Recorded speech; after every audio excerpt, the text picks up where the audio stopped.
আমি তো প্রেগনেন্ট ছিলাম, হঠাৎ করে আমার এমন কি হয়ে গেল যে আমি এই প্রেগনেন্সির ব্যাপারে তোমাদেরকে কোনো কিছু আপডেটই দিচ্ছি না। এইসব ব্যাপার নিয়ে আমি কোনো রকম কোনো ভিডিওই বানাতে চাইনি, তারপরও কিছু মানুষ এত খোঁচা দিয়ে কথা বলছে যে এই ব্যাপারগুলো নিয়ে ভিডিও বানানো খুব দরকার পড়লো, তাই বানালাম। হ্যালো এভরিওয়ান, আমি বৃষ্টি। আমার এই ছোট্ট সংসারে তোমাদেরকে অনেক অনেক ওয়েলকাম। আমরা ঘুরতে গেছিলাম, তখন থেকে এই পার্সেলগুলো এসে বসে আছে, আর এরকম করে করে অনেকগুলো পার্সেল জমা হয়ে গেছে, যেগুলো একটাও আনবক্সিং করা হয়নি। আর এখন যখন আনবক্সিং করছি তখন মনে হচ্ছে যদি ভুল টুল কিছু খারাপ টারাপ বেরোয় তাহলে এইগুলো মনে হয় ঘুরতেও পারবো না। তোমরা তো সকলেই জানো যে আমরা ভাড়া বাড়িতে থাকি, তো সেই কারণে যতটা পারি কম খরচার মধ্যে আমরা একটু একটু করে সব জিনিসপত্র কিনে ঘরটাকে ভরাট করছি। বেশি ভরাটও আবার করছি না, কারণ যেহেতু ভাড়া বাড়ি, সেই কারণে যখন তখন হয়তো এই বাড়িটা আমাদের ছেড়ে দিতে হতেও পারে, সেই কারণে আমরা বেশি জিনিসপত্র কিনি না। আর আমরা যতবার এই বাড়িটাকে ভাড়া বাড়ি বলবো ঠিক ততবার কিছু মানুষ এসে এখানে বলতে শুরু করে দেয় যে না এটা তোমাদের বাড়ি, তোমরা মানুষদেরকে বলছো না, আমাদেরকে জানাচ্ছ না, তোমরা দেখাতে চাও তোমরা কত গরিব। আমার কোনো ইচ্ছা নেই আমরা কতটা গরিব তোমাদেরকে দেখানোর। যেখানে আমি খারাপ নেই সেখানে আমি খারাপ দেখাতে যাবো কেন?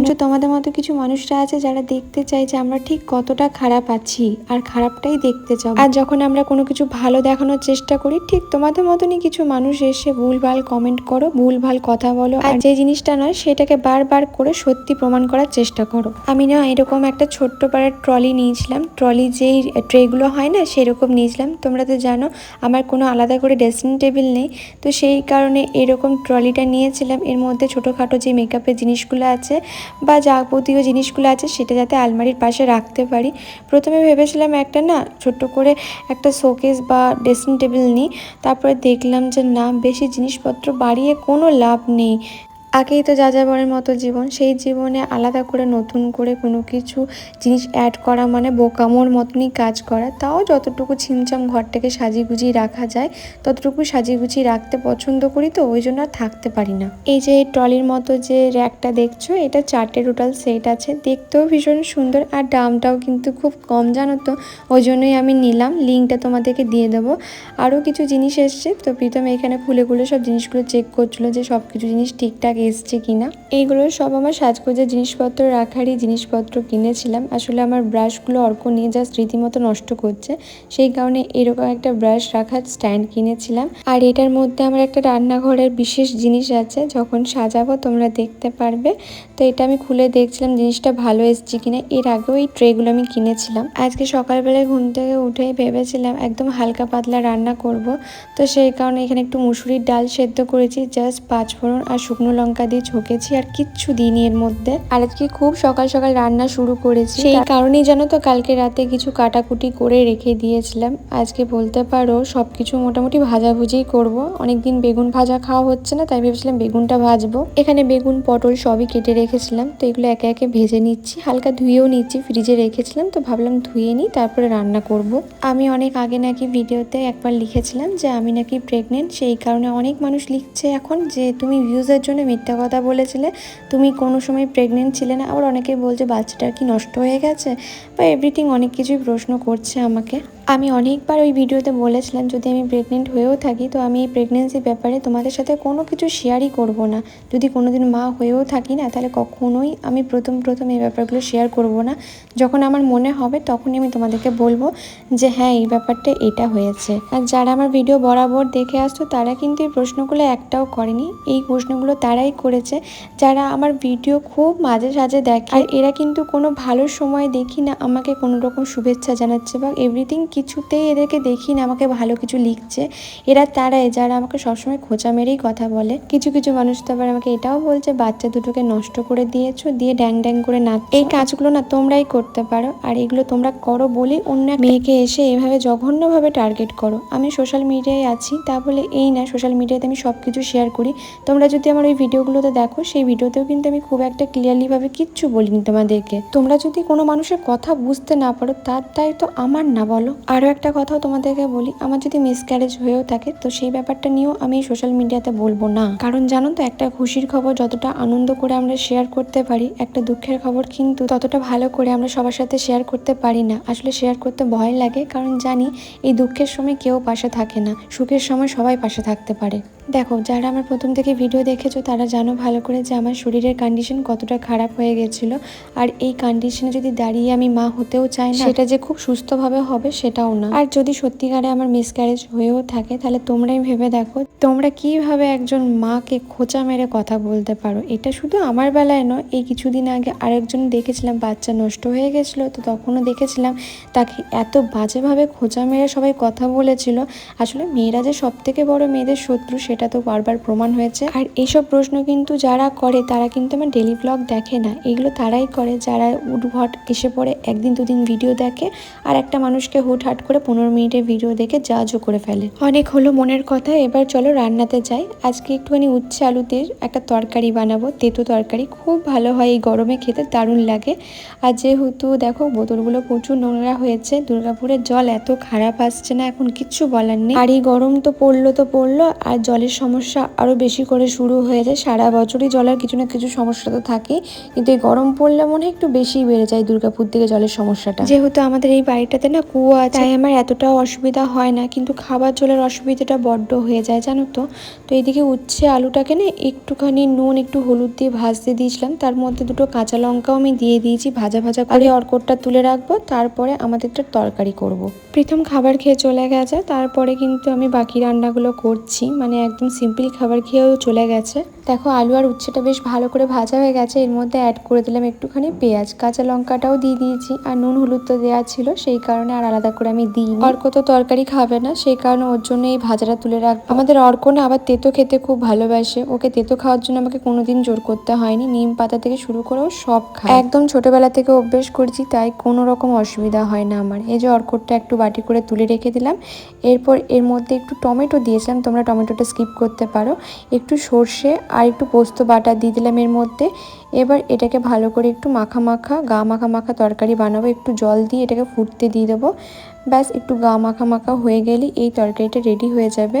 শুকনো ভাতে এই তরকারিটা খেয়ে দেখো, খুব ভাল লাগে খেতে। এর মধ্যে কিন্তু আদা বাটা কিচ্ছু দিইনি, শুধু একটু পেঁয়াজ দিয়েছিলাম, আর নিরামিষ দিনে করলে পেঁয়াজটা স্কিপ করে করতে পারো, সেটাও খুব ভাল লাগে খেতে। এবার বলি আমি তোমাদেরকে, শিলিগুড়িতে যে আমি প্রেগনেন্সি টেস্ট করেছিলাম সেখানে তো পজিটিভ এসেছিল, তারপরে কি হলো বাচ্চাটার, কারণ এই ব্যাপারটা নিয়ে অনেকে জানতে চেয়েছে।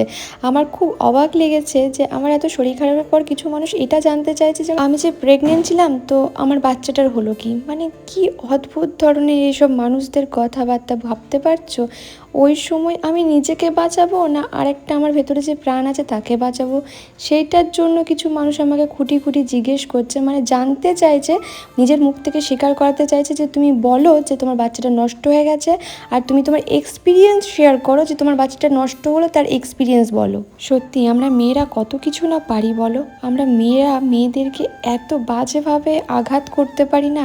আমি সত্যি সোশ্যাল মিডিয়াতে না আসলে জানতে পারতাম না এই ব্যাপারটা। শিলিগুড়িতে আমার যে পরিমাণ শরীর খারাপ হয়েছিল তাতে এই কথাটা বুঝে যাওয়ার অনেকেরই উচিত ছিল যে আমি যদি প্রেগনেন্ট থাকতাম তো সেই অবস্থায় কি হওয়া উচিত। জানো তো ঘুরে আসার পর এত কাচাকুচি জমেছিল, সেগুলো একে একে সব কমপ্লিট করলাম।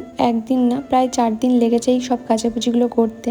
কোথাও ঘুরতে গেলে এত কাচাকুচি জড়ো হয় না, মাঝে মাঝে মনে হয় ওয়াশিং মেশিন নিয়ে নিই, কিন্তু যেহেতু আমরা ভাড়া বাড়িতে আছি সেই কারণে ওয়াশিং মেশিনটাও নিতে পারি না, কারণ জলের প্রবলেম আমাদের এদিকে প্রচুর। আমি যে ওয়াশিং মেশিন নেব সেটার জন্য আমার জল লাগবে, সেই কারণে আমি না ওয়াশিং মেশিনটাও কিনতে পারছি না। আর আমার তো কাচাকুচি করা একদমই বারণ আছে, তারপরও প্রথমে আমাদের যতটা পেরেছি হালকা করে কেচে সব জামা কাপড় বলতে পারো উদ্ধার করতে পেরেছি। এইটাই আজকে শেষ দিন ছিল, সব জামা কাপড় যতগুলো বাকি ছিল সব কেচে টেচে একদম রোদে শুকিয়ে এবার সুন্দর করে দুজন মিলে আয়রন করব, দিয়ে আলমারিতে ঢুকিয়ে দেবো। আবার যখন ঘুরতে যাব তখন আবার এগুলো বার করা হবে। ঘুরে আসার পর থেকে না শরীরে এনার্জি লাগছে না কোনো কাজ করতে ইচ্ছে করছে, তারপরেও জানো তো জোর করে উঠে সবকিছু করতে হচ্ছে প্রীতমকে আমাকে, কারণ একার সংসার তো, শুয়ে বসে থাকলে কেউ কারোরটা করে দিতে আসবে না। আমি যদি শুয়ে যাই তাহলে আমার হয়ে সে কাজগুলো কেউ করতে আসবে না, বা প্রীতম যদি একদিন দুদিন না করে কিছু কাজ তাহলে প্রীতমের হয়েও কেউ করবে না।